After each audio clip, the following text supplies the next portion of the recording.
All right, well, next game we're talking about is number 17 Alabama taking down number 5 Georgia 24-21. Kirby Smart once again loses to the Crimson Tide. Let's go over the highest graded player, starting off with the Crimson Tide. Their highest graded player, of course, is Kadyn Proctor, 80.6. We'll talk about him later on because he was Put a awesome. W and an R next to that. I don't need an OT. OT/wide receiver, Kadyn Proctor. There we go. Deontay Lawson, 77.8, the linebacker. Wilkin Formby, the other tackle, 72.5. Tim Keenan III making his triumphant return for Alabama at D-tackle, 71.1. Deshaun Jones, the corner, 70.6. And your guy, Dalton. Ty Simpson, who right now is second in odds to win the Heisman Trophy behind Dante Moore, 78.8 grade in the win for Alabama. Let's go over to Georgia with their highest graded players in the loss. Chauncey Bowens, the running back, 81.6. Monroe Freeling, the tackle, 76.1. DeMello Jones, the corner, 74.8. Jordan Hall, the D-tackle, 73.4. Another D-tackle here, and Kristen Miller, 71.1. And Gunnar Stockton at 70.2. Dalton, what told the story for you in this game? There were times that I looked up at the screen in this game because we had it side by side with the Oregon-Penn State game. And there were times where I felt like I looked up and just Alabama had the football every single time I looked over at the screen. It felt like Georgia never had the ball. And honestly, they didn't. Why didn't they? Because there was such a stark difference on third down in this game. Alabama, 13 for 19 on third down. 13 of 19. Georgia, 2 for 8. Georgia did not complete a pass on third down. I mean, offensive grade, 75.9, Alabama. 38.9 for Georgia, PFF grade on offense. Total yards, okay, those 19 plays. Alabama, 141 yards. Georgia, 8 tries at it, 17 yards. What does that mean? Alabama runs 77 total plays. Georgia runs 52. Alabama has the ball for 35 and a half minutes. At a certain point, this Georgia offense, and I know it was explosive against Tennessee, and they got in a wild shootout game against them. That is still not the way they're designed to play. This is meant to be ball control. They ran the ball well. Actually, I should say Georgia ran the ball extremely well in this game. Chauncey Bowens especially was fantastic. It was a breakout game for him. They ran the ball very well. Yeah. But when you have to sustain drives, 2 for 8, not good enough.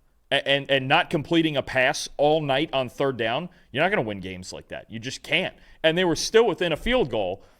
And then there's the 0 for 1 on fourth down that is obviously being much discussed right now when Georgia ran the ball on, 3rd and 2, 3rd and 3, got to a yard, rushed up to the line of scrimmage, had basically their entire formation left into the boundary, and handed it off to Cash Jones, their receiving back, and it went nowhere when – okay, if you want to call a timeout or something and slow, if you do want to go for it, a handoff to Cash Jones is not the play. He's not the running back I would give that ball to. So there's about 3 or 4 other backs on maybe every other back on their right. And I like Cash Jones. Oh, he's a great receiving and he's a great receiving back. Yeah. That's not the spot for Cash Jones. So either A, you could kick the field goal and tie the game, or B, if you want to go for it, I get it's 1 yard.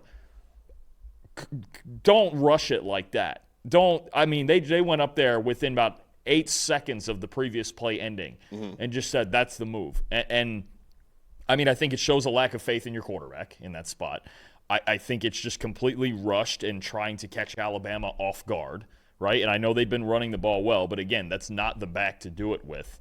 And everything just seemed off about it. It almost seemed like pressing. But again, if one team is 13 of 19 on third down and the other is 2 for 8, 95% chance that's going to tell you who wins the ball game. Yep. My stat is passing grade from a clean pocket. Ty Simpson, 84.8. Gunnar Stockton, 68.4. And the reason why this stat mattered the most to me in this game is because both offensive lines gave their quarterbacks all freaking night in the pocket. Alabama and Georgia entered this weekend with the second and third worst pass rushing grades in the Power 4, only ahead of Purdue. Purdue is the only team in the Power 4 with a worse pass rushing grade than Alabama and Georgia, and they showed why in this game. Alabama, 93.5 pass blocking grade. Georgia, 91.3 pass blocking grade. Gunnar Stockton was kept clean on 20 of his 23 dropbacks, which is 87%. Ty Simpson kept clean on 35 out of 40, which is 88%.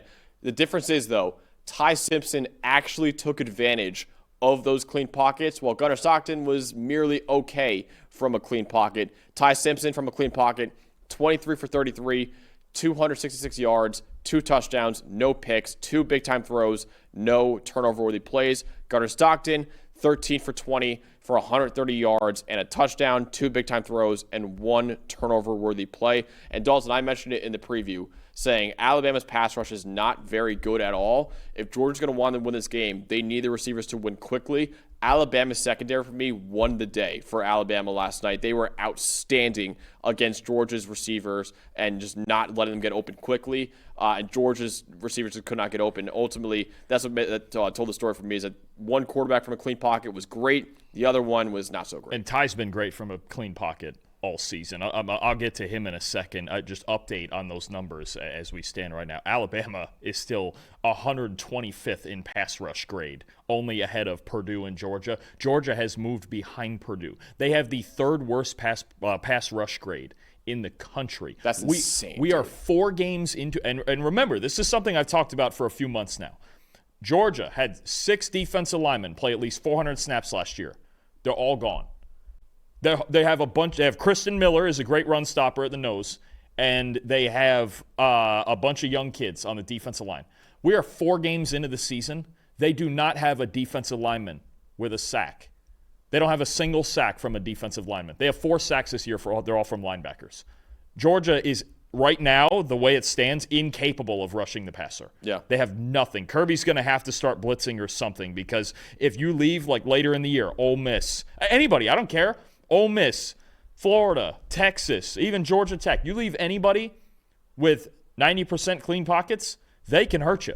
Absolutely. And Alabama, I'll be honest with you, it's going to be something probably we talk about this week with them playing Vanderbilt and Diego Pavia coming to town. You need to find a way to pressure quarterbacks, because if Georgia's pass rush is going to be this bad all year, they're going to be in a lot of close ball games like they've been in, because they couldn't get to Joey Aguilar enough. They didn't get to Ty Simpson at all. Again, that astounds me. They do not have a sack from a defensive lineman in their first 4 games. That's ridiculous. It is crazy. That's awful. It is crazy. Get to your most impressive guy right here, guy you love, Dalton, in Ty Simpson. You know, people have been asking me, even when I go on radio shows, and people in Tuscaloosa will ask me, they'll go, look, Alabama, they lost to Florida State. They got romped physically. What's the ray of hope here? What can we latch onto to hope that this is still a playoff team? And my answer, Ty Simpson. Because even in that Florida State game, he was maybe the 6th or 7th reason they lost that game, and he's just looked fantastic ever since then. 24, 38, 276, 2 touchdowns, 2 big-time throws. The stat line would probably look a lot better if Ryan Williams had caught that deep post. Oh, true, yeah. To that point, Ty Simpson over the middle of the field, my money. goodness, Nails. he is money. How about this? Over the middle third of the field, that middle 18 yards in this game, how about a 94.4 passing grade? 15 of 17, and one of those 2 incompletions was the Ryan Williams drop. Ty Simpson is on fire. He was spectacular against Wisconsin. I thought you could argue he was the best QB in college football on that Saturday. He was fantastic in this game, and again, with the lack of pass rush from Georgia, and you mentioned the clean pocket stuff, he was so comfortable against Kirby Smart and Georgia, at Georgia. Beyond Ty Simpson, I'll say it right now, through 4 games this year, you can have whatever track record you want. Ty Simpson's one of the best quarterbacks in the country, and is still the biggest reason to me that Alabama can make the playoff. What helps when you have a superstar at wide receiver, not Ryan Williams, Kadyn Proctor. My most impressive is Kadyn Proctor in this ballgame. Highest graded player for Alabama at 80.8, 80.9 pass blocking grade, no pressures allowed on 42 snaps. 69.7 run blocking grade, 2 is the highest for Alabama on offensive line, too. But the play of the night came on a backwards pass. It didn't count as a catch. It counted as a rush attempt for Kadyn Proctor, unfortunately. Okay. Still a great play. That's fine. Still a great play. He ran 11 yards on this play, 9 yards coming after contact. We were 2 yards away from Kadyn Proctor scoring a touchdown last night. He picked up a first down and bowled over a defender on that play, too.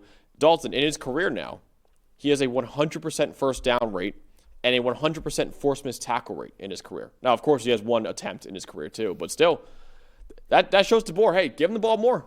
See what happens. I mean, you want an athlete, 6'8" and what, 370? Get my man the rock more. I mean, you want an athlete. That's if he would have scored, I would have side-by-sided that with the Vince Young touchdown against USC. Yeah. That honestly, that single play was the best thing I've seen this season. That was the greatest thing I've ever seen. A great friend of the show, Josh Pate, was on the sideline for that game. He got a beautiful angle of that. Go check out Josh Pate's Twitter account if you want to see. He got an unreal angle of that Kadyn Proctor rumble. I mean, you talk about using your best athletes. And you've talked about it many times that Kadyn Proctor's a freak athlete for being 6'8" and 370. That single play was the best thing I've seen so far this season. There is a picture. I don't know what photographer got. I wish I could shout them out, but there's an unreal picture of Proctor running the football too. Oh no, it looked natural. There's a great picture on Twitter too. I'm sure you guys can find it if you look it up. But that's a picture I'm going to hang up in my man cave. And I'll tell you what too. There were multiple times in this game where they went with an unbalanced line. They were moving him around a little bit. You better be aware of where he's at. Yeah. Because if they're unbalanced and he's lined up as a tight end, oh boy, you better be. We saw a couple of years ago. We saw Tavondre Sweat catch a touchdown for Texas. It might be a similar vibe here one of these weeks. Yeah. I know we're kind of joking around right now with that play. Obviously, it was a great play by Proctor, but he was great as a pass blocker and run blocker in this game, too. In all seriousness, he has all the physical tools that you'd want in a potential top 10 pick at left tackle. He just hasn't really put it all together yet, but these kind of games right here, these are the games the scouts are going to look at and say, okay, this is why we're going to take this guy in the first round of the 2026 NFL draft. And I think still could be a top 10, top 15 pick in the draft, too, if it all goes right for him this year. Oh, yeah. All the tools are there. I mean, and you know from now until the end of April, that clip's getting played. Endlessly. Every time Kadyn Proctor, that might be the first clip that comes up before any blocking stuff. Is that clip? That's I mean this when I say it. That's the best thing I've seen so far this season. That one play. I feel like we levitated last night when we were watching. They're like, wait, Kadyn Proctor's lining up out wide. Wait, they're throwing the ball to him. Wait, he's rumbling. He's going, and he just missed. Dude, 2 yards away. I just wish he would have scored, but it just absolutely rocked. It was so awesome. It rocked. Remember the Patriots kickoff? Who ran it back? Dan Connolly.